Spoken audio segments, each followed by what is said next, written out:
par, the two individuals who you mentioned, with people like Chief Minister of Maharashtra who had to resign, because we are talking of two different kinds of personalities. These two have worked in private organizations. They aren't elected representatives. Elected representatives have a certain responsibility which may not necessarily accrue to the ones working in the private sector. Nevertheless, there is an issue, and I agree with you. How this issue is to be sorted out is you mentioned two names which are celebrities.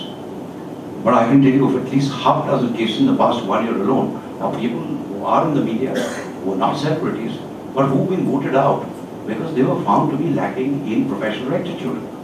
Right?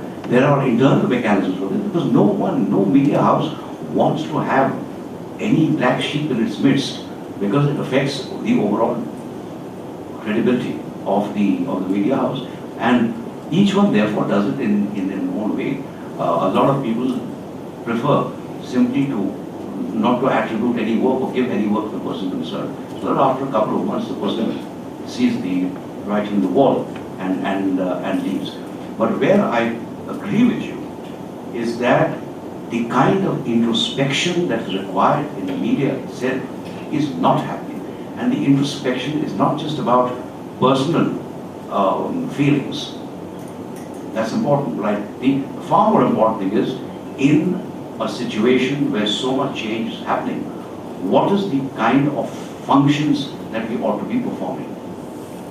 At a time when you've got information coming to you from all sides, what is the role that you want? If you ask me, again, on a very modest level, I'm afraid of the internet, not because of the information I get, but because so much of that information is unfiltered.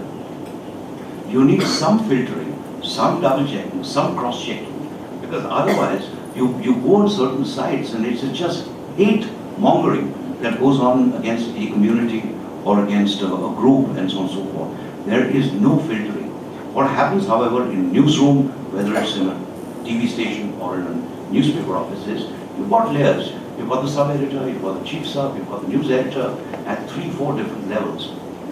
You've got some checking that happens. It's even more vigorous in American newspapers, right? That kind of checking and so on. But there, I think the fact that there is no inspection of that kind is something that hurts me. And I could mention and something which is banal, but which really does hurt me very much. It's the fact that increasingly people speak and write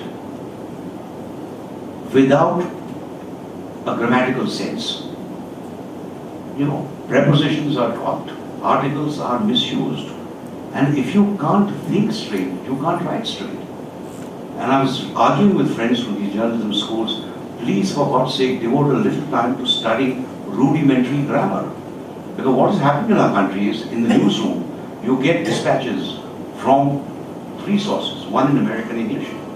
The AP, Associated Press, writes in American English. You get Reuters, which is written in British English, and then you get Indian English. So you might have in one paragraph complete American style writing, which is dropping the prepositions. All right. Obama met Putin Wednesday. These are typical Americanism, which you will not find in a British newspaper. And of course, the Indian English is a case apart.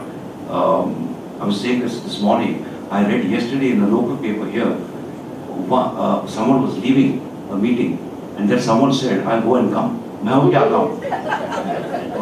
this went straight. I'll go and come. Another instance where you get people quoted in the newspaper saying, "I was thinking in my mind, whereas somebody asked a question, where else do you think from?" Okay. But the thing is, this is a banal thing, but truly introspection is called for. You need clean writing, you need clear writing, you need time to study an issue, and you need time above all to make sure that the story matters more than the byline. The biggest problem in my profession is that egos are bloated to a point which is unimaginable. You know, a person enters the profession and within a couple of years is rubbing shoulders with the movers and shakers, and then just the personality changes. You can't recognize that person because you can pick up the phone and speak to the DGP and speak to the Municipal Commissioner, and they feel that they've arrived. And the less said about the editors, the better, because they are, of course, in touch with God. My name is Gary. My questions. I'd like to just say, coming back to your original question, there has been a corporatization of the media, wherein youngsters are used to now big salaries once they enter journalism, and marketing department has overruled the editorial department. The editor has, in most cases, is a stooge dictated by some norms by the marketing department.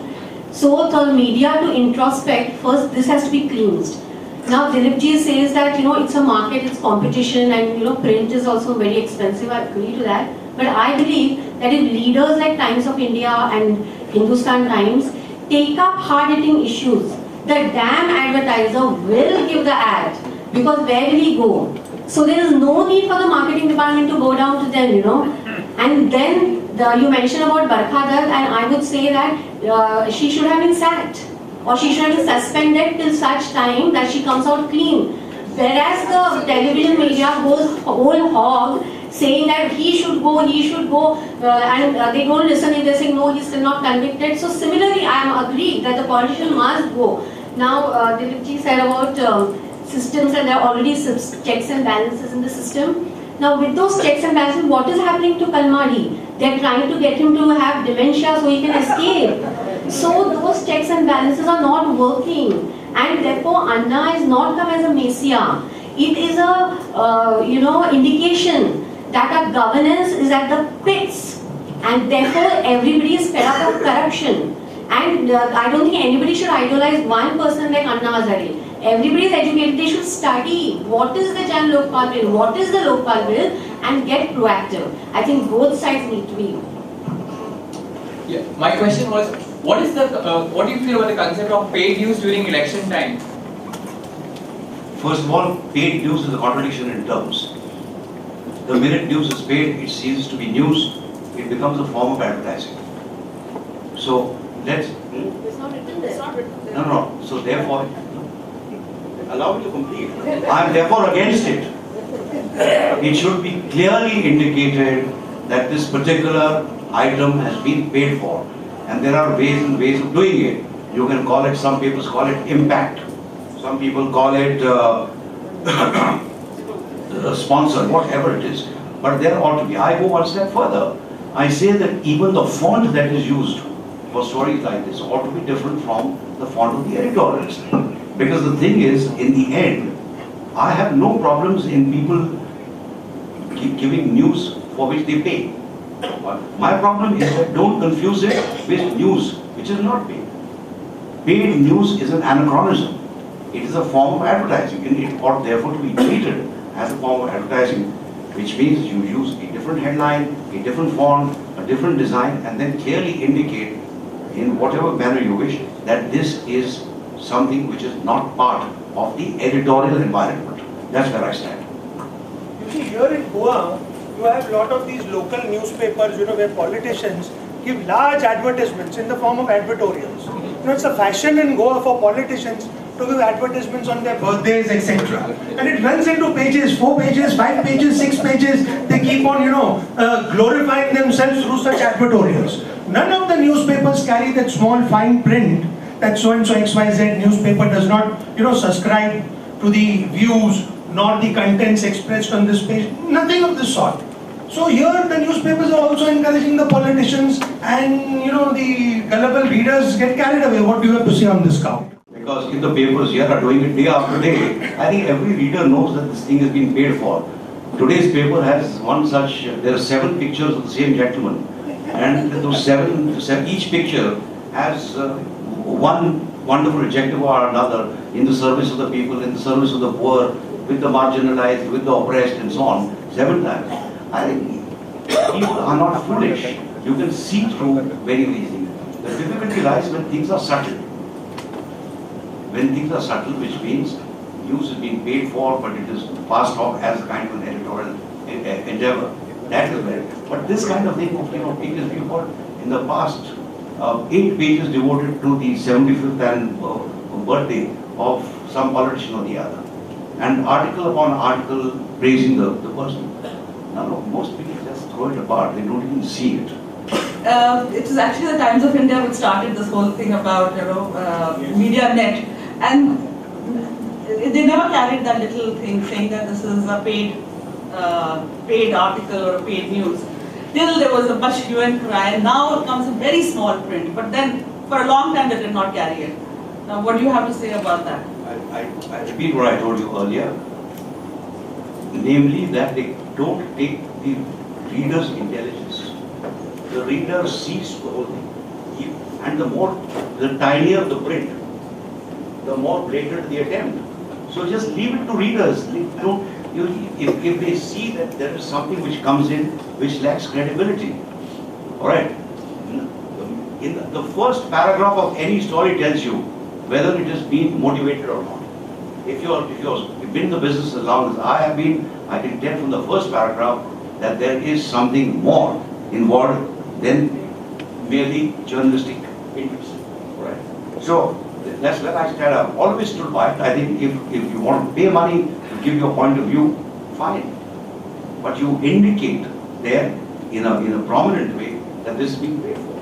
So, you mentioned about the power shifting more towards the states. I would like you to shed more light on that, because lately we've seen the power shifting more to the trivial postal addresses, something in Delhi like say 10 Janpad, the 7 Race Course Road, 24 Upper Road. Not very long ago, we have some our own miniatures here back in Goa. I'm not too aware whether you are aware of it, but PWD Minister of the state of Goa was not very long ago got on camera signing the official document, the official clearing of the official file sitting in the party office. So I really wonder how far that is true. So there's one more question, so I'll just put it across. So you also mentioned about Anna Hazare should have gone either to the political parties earlier and then their representatives of the political parties, the elected representatives talking to the government. At the same time, so simultaneously when this entire debate was going on and we were watching it on the national television, one thing which was particularly taken note of, I feel very sorry that Mr. Arnab Goswami is not here today, because he was the only one who was mentioning it, that a particular party spokesperson was not willing to come on the panel discussion. And instead the General Secretary was doing all the blah blah of the same party. And when he was saying that, this man is the proxy for so-and-so opposition, was it really worthy? Could the government think in a way whether they could actually send Anna Hazare to other political parties as well? A bit of a correction here. The Team Anna for 6 months have been deliberating with each and every political leader across party lines so that they would take it up in the parliament with the ruling party. And that did not happen, and that's how the agitation started. Well, very quick answer to the first observation you made. The nature of the Indian Federation has been changing for the past 20 years. When in 47 we got independence, 50 we became a republic. The unitary forces at that time were very strong, and the federal forces were weak because partition had happened. You wanted the country to be one. Over the years, however, the federating tendencies have become far more prominent, and this began to happen in 56 when you created the linguistic states. And subsequently, as a result of democratic elections taking place, people's sense of regional identity became much stronger than what it was earlier. And this strength of the region is manifest in absolutely every walk of life. I'll give you a most recent example. We had a change of chief minister in Karnataka. The outgoing chief minister resisted the so-called high command of his party. This was unthinkable even 5 years ago. 5 years ago, you merely sent 2 people, you selected whomever you wanted, and you put that person in place. It's increasingly difficult in India today for the so-called high command to come and make matters. Some parties, the tendency is still stronger than some other parties, but it's not easy. When I said that power was shifting from Delhi, what I meant was not power in the sense of 7 RCR or 10 Janpad or your local equivalents here. What I meant really was decision making in a generic term has been denuded of its substance in Delhi. It has moved, the powers have moved. Today, for example, you have a chief minister like Narendra Modi, who's been able to take certain decisions to invite investment in the state, which are way ahead of what the centre is able to do. Now, this was unthinkable 10 years ago. All right. So that is the affirmation, I think, of the federal units of the country. And it's all to the good, because the more you decentralize power, there's no earthly reason why some joint secretary in Delhi should be calling the shots for some investment proposal to be done in Tamil Nadu. So that's what I meant. I think that's been the shift, and the shift is manifest in absolutely in every walk of public life that I see. And I think it's all to the good. I have a strict disagreement with you demarcating media and state as private and governmental. Because, sir, first of all, you said that media is the fourth pillar of democracy. So, in that sense, public do not demarcate between what is public and what is private. So, if the representatives have the responsibility, the corporate also run away just saying that we are not your elected representatives. And that's why the scams are happening. So the media also. Media cannot say that we are not elected representatives so that we cannot be sacked. So sir, I completely disagree with this is the perception among even the corporate houses and all neoliberal capitalist institutions that we are not representatives, so we cannot be held responsible until the law comes. The same argument the politicians may also give. So it is a complete, I think, vicious circle that is going on between the power, because as you said that the power is shifting from state to private. So sir, I think that the whole thing comes to the same thing, that vicious circle does not stop, and the introspection within media will also not occur if we have the same perception. I'm sorry to say, but I have to interrupt. I'm very glad that you're dissenting, but I still don't know what your question is. What is the question? I'm merely saying that you cannot expect elected people to be treated on par with those who are in the private sector. The private sector has its own way of dealing with recalcitrant elements in that sector.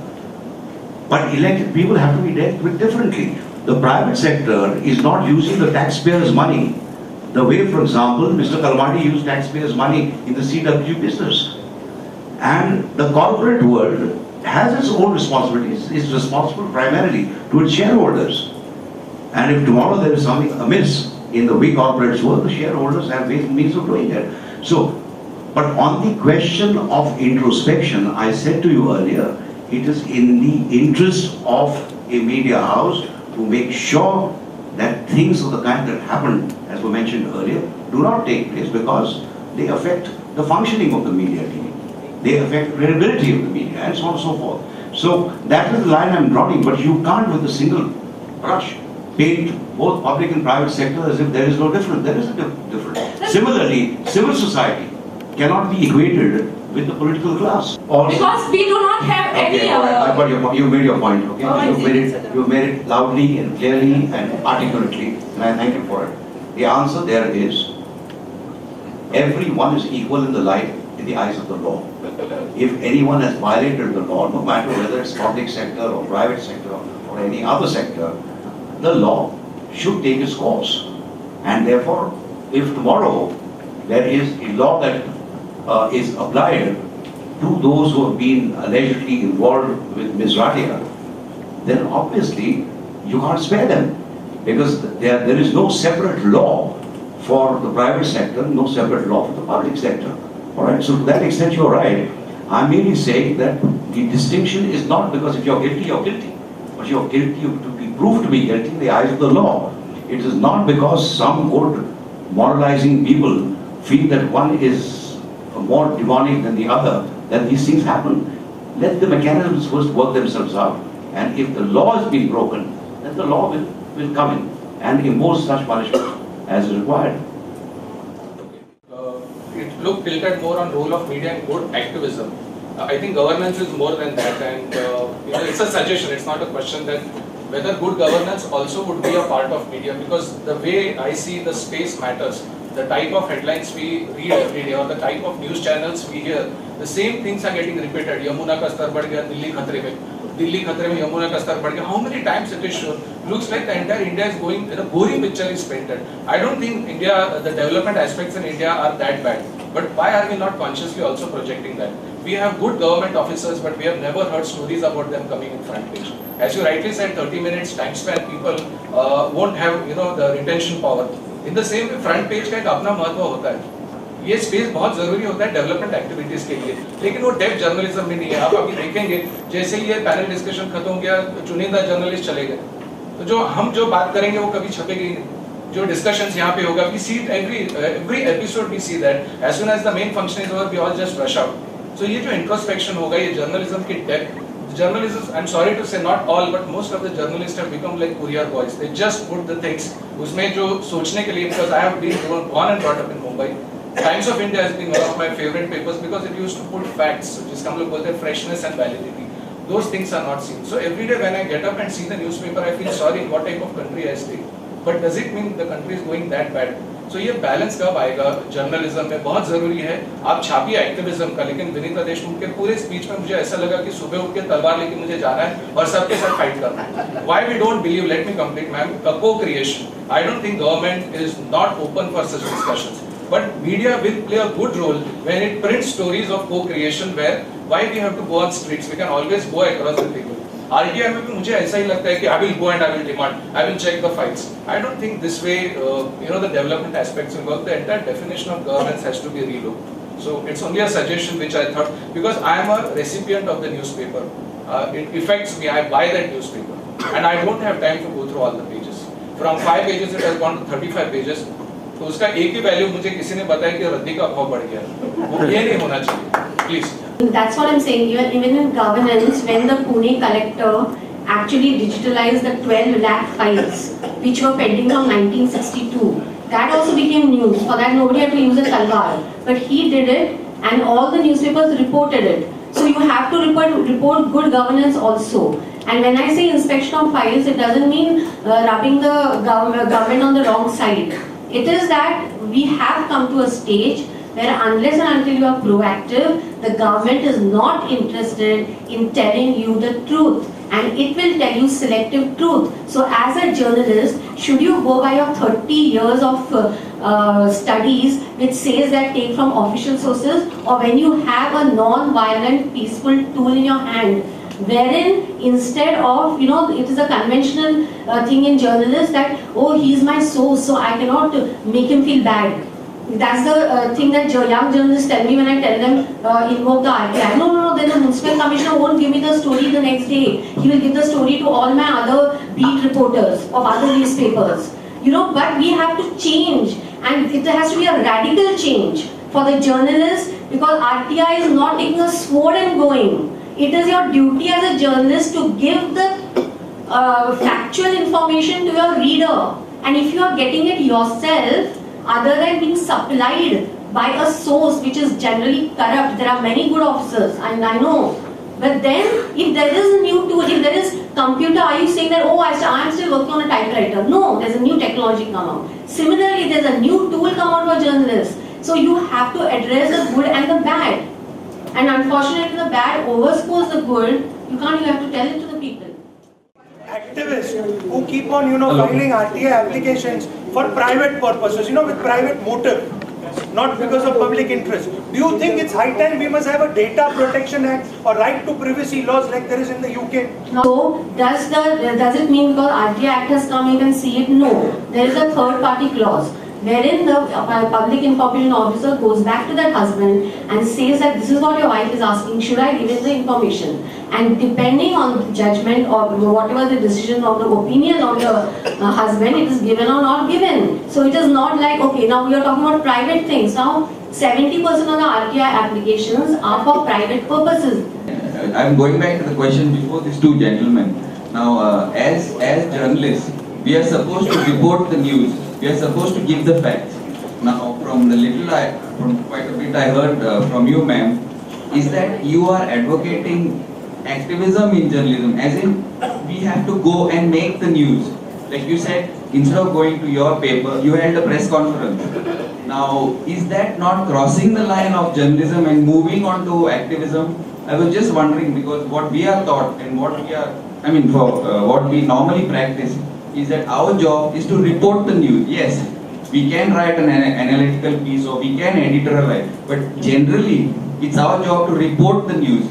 And from what I got is that you are, something more than that. Is this the new trend in journalism? I just wanted to know. Second thing, Mr. Patgaonkar, I wanted second question, second part, is that does study make a better journalist?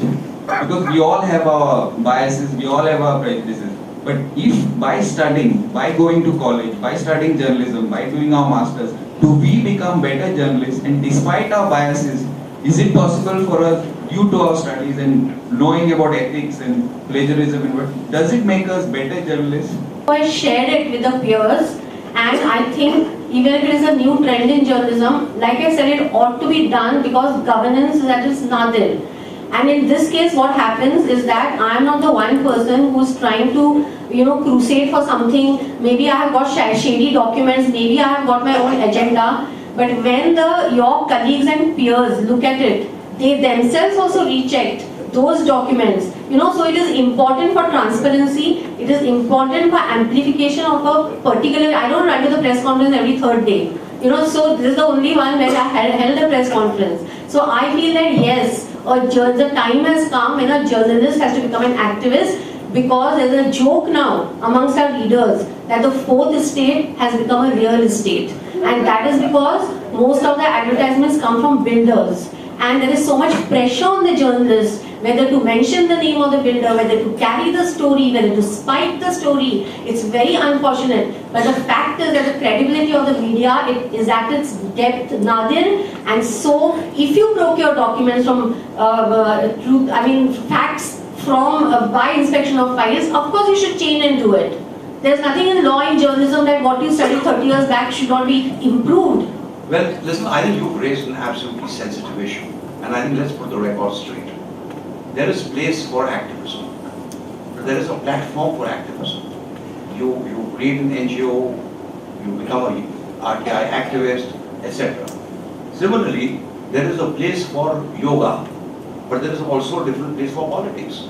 So when Mr. Ramdev, who's excellent, maybe as a teacher, enters the arena of politics, then things get a bit confused. Similarly, if you're going to ask the media, therefore, to play an activist role for this issue or that issue, etc., things get confused. What I'm saying is, there is a place for everything, and the media will obviously take an interest in this news interest in any given activity. Of course, they'll take it up. So I have no problems with that. As far as your second question is concerned, all I want to do is, there was a wonderful memoirs written by a great American author, and who was really an establishment figure, but who believed that newspapers ought to be focusing on issues of concern. And he, in a paragraph which he wrote in his memoir, said the following, and I think it sets to rest many of the questions that we debated here. I'll quickly read out those 4 lines. The memoirs are called Someone's Got to Tell, and it's written by Jack Newfield. This is what he says. Pick an issue, study it, make yourself an expert so you won't make any stupid factual mistakes. Figure out who the decision makers you want to influence are. Name the guilty men. Make alliances with experts. Combine activism with writing. Create a constituency for reform. And don't stop till you've achieved some progress or positive results. So there is a role assigned to everyone, to the experts, to the activists, etc. And the job of journalists, therefore, is in a sense